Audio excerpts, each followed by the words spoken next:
आखिर कौन है जॉर्ज सोरोस जिनकी वजह से हमारे भारत में अशांति फैली हुई है। अब आप देखिए, जिनकी वजह से, जिनकी चर्चाओं की वजह से हमारे देश की संसद नहीं चल पा रही है, हंगामा मचा हुआ है। और जिनका नाम लेकर कांग्रेस पर बीजेपी निशाना भी साध रही है।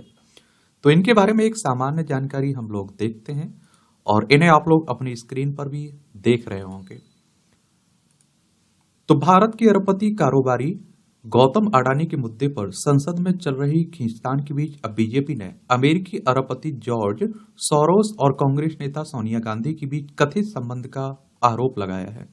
और बीजेपी के राज्यसभा सांसद सुधांशु त्रिवेदी ने एक प्रेस कॉन्फ्रेंस कर forum for democratic leaders of Asia Pacific से कांग्रेस की वरिष्ठ नेता सोनिया गांधी से संबंध होने के आरोप लगाए हैं।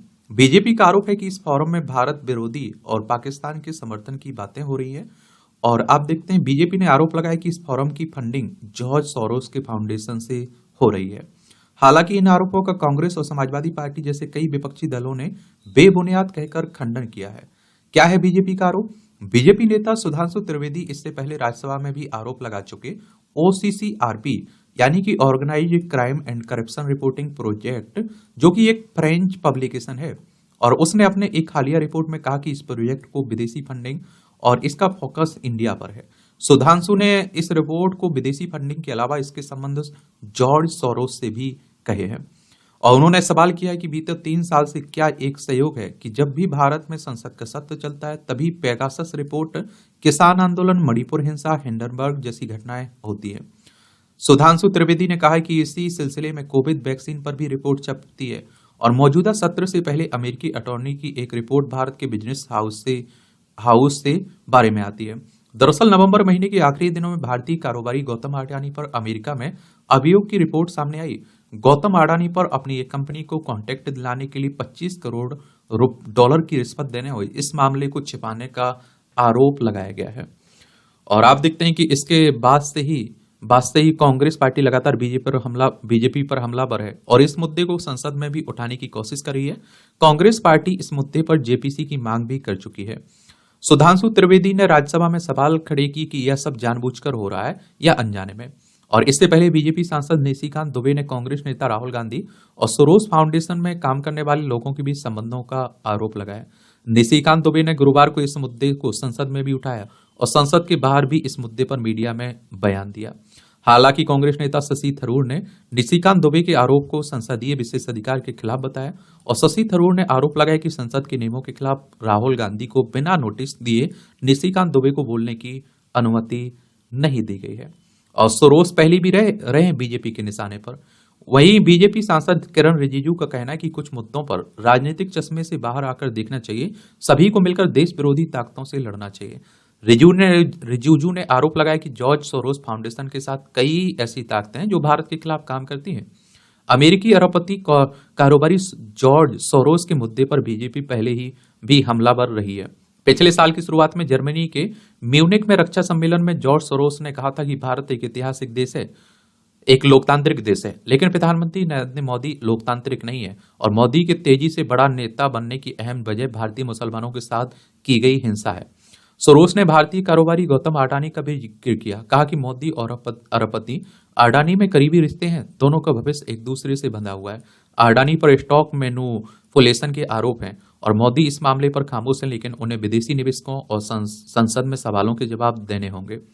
सोरोस के बयान के फौरन बाद तत्कालीन केंद्रीय मंत्री स्मृति ईरानी ने एक प्रेस कॉन्फ्रेंस कर कहा था कि जॉर्ज सोरोस का बयान भारत की लोकतांत्रिक प्रक्रिया को बर्बाद करने की घोषणा है।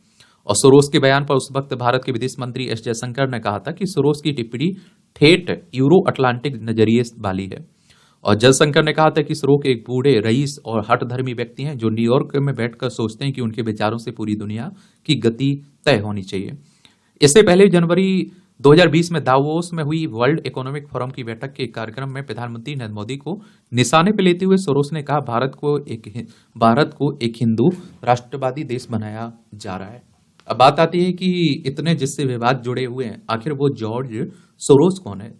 जॉर्ज सोरोस एक अमेरिकी अरबपति उद्योगपति हैं और ब्रिटेन में उन्हें एक ऐसे व्यक्ति की तरह जाना जाता है जिसने साल 1992 में शॉर्ट सेलिंग से बैंक ऑफ इंग्लैंड को बर्बादी की हद तक हिला दिया था। उनका जन्म हंगरी में एक यहूदी परिवार में हुआ था और हिटलर नाजी जर्मनी में जब यहूदियों को मारा जा रहा था तो वो किसी तरह सुरक्षित बच गए। बाद में कम्युनिस्ट देश से निकलकर पश्चिमी देश में आ गए थे। शेयर मार्केट में पैसा लगाने वाले सोरोस ने शेयर बाजार से करीब 44 अरब डॉलर कमाए हैं और इस पैसे से उन्होंने हजारों स्कूल अस्पताल बनवाए। सोरोस ने लोकतंत्र और मानवाधिकार के लिए लड़ने वाले संगठनों की मदद भी की है। साल 1979 में सोरोस ने ओपन सोसाइटी फाउंडेशन की स्थापना की जो अब करीब 120 देशों में काम करती है। उनके इस काम की वजह से वो हमेशा दक्षिणपंथियों के निशाने पर भी रहते हैं। उन्होंने साल 2003 के इराक युद्ध की आलोचना की थी और अमेरिका की डेमोक्रेटिक पार्टी को लाखों डॉलर दान में दिए थे। इसके बाद से उन पर अमेरिकी दक्षिणपंथियों के हमले और तेज होने लगे थे।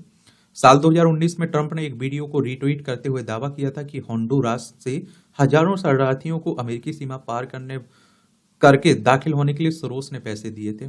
जब ट्रंप से पूछा गया कि क्या इसके पीछे सोरोस है तो ट्रंप का जवाब था, बहुत से लोग ऐसा ही कहते हैं, अगर ऐसा है तो वो भी इससे हैरान नहीं होंगे। बाद में पता चला कि सोरोस ने किसी को कोई पैसे नहीं दिए थे। ट्रंप ने जो वीडियो शेयर किया था वो भी फेक था। सोरोस के खिलाफ रहे हैं कई देश। अक्टूबर 2018 में एक अमेरिकी श्वेत श्रेष्ठतावादी व्हाइट सुपरमिस्ट ने सिनागोग में गोलीबारी कर 11 यहूदियों को मार दिया था। गोलीबारी करने वाले रॉबर्ट बोवर्स की सोशल मीडिया प्रोफाइल में कई बातें पता चली थी। वो मानते थे कि उनकी जैसी विचारधारा रखने वाले श्वेत श्रेष्ठतावादियों ने नरसंहार का षड्यंत्र रचा था और उसे लगता था कि इसके पीछे जॉर्ज सोरोस है। लेकिन अमेरिका ही नहीं, जॉर्ज सोरोस के खिलाफ आर्मेनिया, ऑस्ट्रेलिया, रूस और फिलीपींस में भी अभियान चलाए जाते हैं। और आप देखिए, तुर्की के राष्ट्रपति तैयब अर्दोगान तक ने कहा था कि सोरोस उस यहूदी साजिश के केंद्र में है जो तुर्की को आपस में बांटकर बर्बाद करना चाहता है।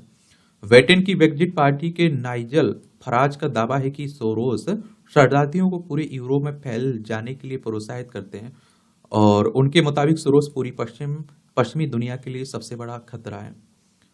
और आप देखिए, सोरोस के जन्म स्थान हंगरी की सरकार भी उन्हें अपना दुश्मन मानती है और साल 2018 के चुनाव प्रचार के दौरान हंगरी के प्रधानमंत्री विक्टर ऑर्बन ने सोरोस पर खूब निशाना साधा था और उन चुनाव में ऑर्बन की जीत हुई थी और सोरोस समर्थित संस्थाओं पर सरकारी हमले इतने बढ़ गए कि सोरोस की संस्था ने हंगरी में काम करना बंद कर दिया।